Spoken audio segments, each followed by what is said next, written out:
Mara's Fred Thiel says U.S. should start mining Bitcoin to fill strategic reserve. I think it's critical. The U.S. making a statement that we're going to have a strategic reserve is an empty statement unless you start putting stuff into it, he said. Las Vegas, Nevada, Marathon Digital Holdings Mara CEO Fred Thiel has an idea for how U.S. President Donald Trump's administration can make good on its promises to build out a strategic Bitcoin reserve, start mining.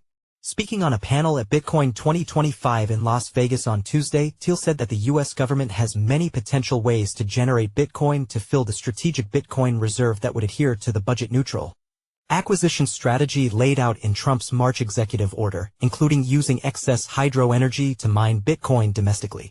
Though it's been nearly 3 months since Trump authorized the establishment of a strategic Bitcoin reserve, it remains unclear exactly how and when the government will take steps to actually begin filling it. A source of evident frustration among a number of speakers at the conference. I think it's critical, Thiel said, of acquiring Bitcoin for the reserve.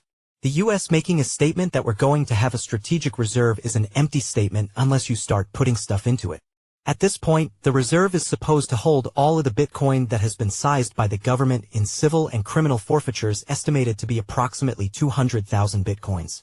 But many in the industry and government, including Senator Cynthia Lummis, Republican Wyoming, think that getting the government's existing stockpile of Bitcoin into a strategic reserve is merely a first step to be followed by bigger, more meaningful acquisitions.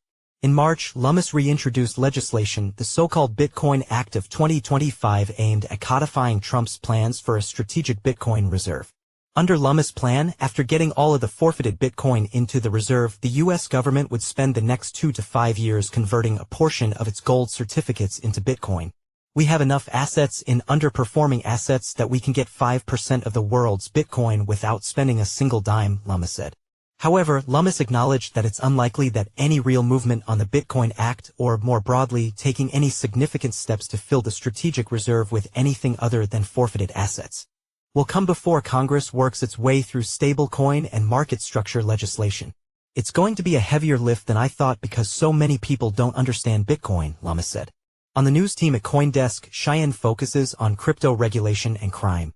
Cheyenne is originally from Houston, Texas. She studied political science at Tulane University in Louisiana. In December 2021, she graduated from CUNY's Craig Newmark Graduate School of Journalism, where she focused on business and economics reporting. She has no significant crypto holdings.